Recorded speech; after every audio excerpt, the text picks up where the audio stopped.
Okay, making a camera system like this is a pretty complex job, but this is what's supposed to set the Galaxy S20 Ultra apart from the S20 Plus and really every other phone on the market. Everything but the camera is excellent though. So let's take a look at the total package and see if it's worth your dime, or $1,400, in our full review of the Galaxy S20 Ultra.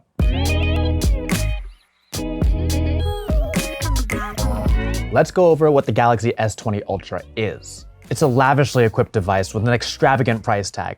$1,400 gets you an opulent 7-inch display with a 120Hz refresh rate, the best internals you can ask for in an Android phone, 5G compatibility with all the major networks, and perhaps most importantly, a monstrous camera setup comprised of a 12-megapixel ultra-wide-angle camera, a 108-megapixel main camera, and a 48-megapixel telephoto lens capable of up to 100 times zoom. These enormous camera specs put a sizable raised slab of optics on the back of the S20 Ultra, making an already tall device just a bit more top-heavy. With a 6.9-inch dynamic AMOLED display, this isn't going to be an easy one to handle with one hand for most people, including myself, who for the first time had to use one-handed mode to interact with the phone when using it with one hand. But it does give you a wonderful viewing experience. The Quad HD Plus AMOLED display delivers deep, inky blacks and popping saturated colors paired with sharp detail reproduction. Combined with the booming clarity of the stereo speakers, it's one of the best viewing experiences you can have on a phone. Add in the 120Hz refresh rate, and you have a smooth, sharp, and pretty screen to scroll through and consume content. Creating content on the Ultra is the big sell though. Big numbers are being thrown around here, like 100 times zoom, 108 megapixels, and 8K video. But what does that all add up to? Well, as you might have heard by now, reviewers have been complaining about a few specific camera inadequacies that Samsung says will be addressed in a software update. Among the issues reported are trouble finding and keeping focus, and over-processing photos to the point of smoothing out details. These aren't exactly new issues for Samsung's Galaxy S phones, but my review unit still showed marked improvements in most of these areas over last year's Galaxy S10s. As with most high-end phones, ideal lighting scenarios pick up great colors and detail. In the default 12-megapixel shooting mode, which composes shots through pixel binning on the 108-megapixel sensor, the Ultra shows its improvements in detail capture and dynamic range over the Galaxy S10, proving less likely to blow out highlights, smooth over gradients, and produce overly warm photos. This was the case with both the main sensor and the 40-megapixel selfie cam, which also showed great improvement over the S10 selfie game in the same areas. More stunning details can be found by flipping on the 108-megapixel capture mode on the main camera, but that sort of difference isn't something you can discern by looking at photos on your phone.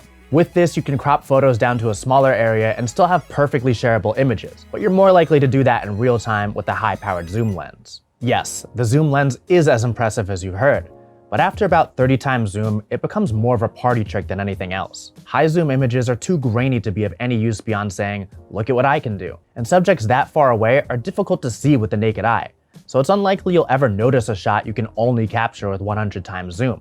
Even if you did, the grainy, blurry result wouldn't be all that pleasing. Compared to other devices like the iPhone 11 Pro and Pixel 4, which max out at 2 times optical zoom, the S20 Ultra has 4 times optical zoom and uses a hybrid of digital and optical magnification, which Samsung calls space zoom, to go all the way up to 100 times. Taking photos in low light and using Samsung's night mode are also improved over the Galaxy S10. And while low light gets details and colors on par with the best of them, night mode is a step behind the Pixel 4 and iPhone 11 Pro in terms of consistently producing great-looking, accurate imagery. There were instances in less challenging low-light situations where the S20 Ultra took the best-looking night mode shot, producing sharp details and punchy colors that weren't too dramatic.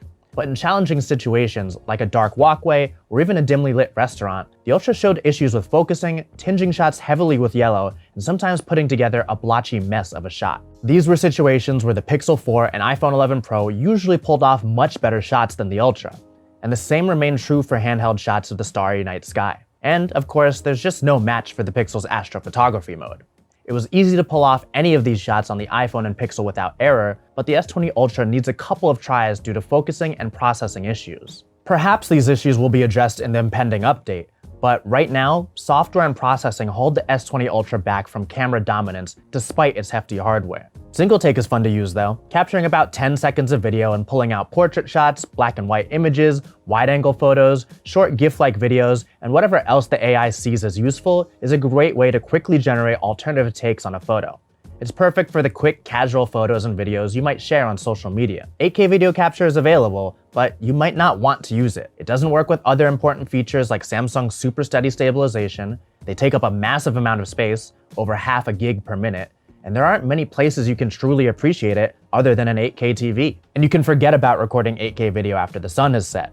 Those videos are considerably grainier than those shot at a lower resolution like 4K, despite using the same camera sensor and lens. Glitchiness in the stabilization, shutter roll, and random distortions, especially on bright lights, are all very apparent. In reality, most of these issues can impact the Galaxy S20 Ultra's video capture no matter what the resolution, stabilization mode, or lighting.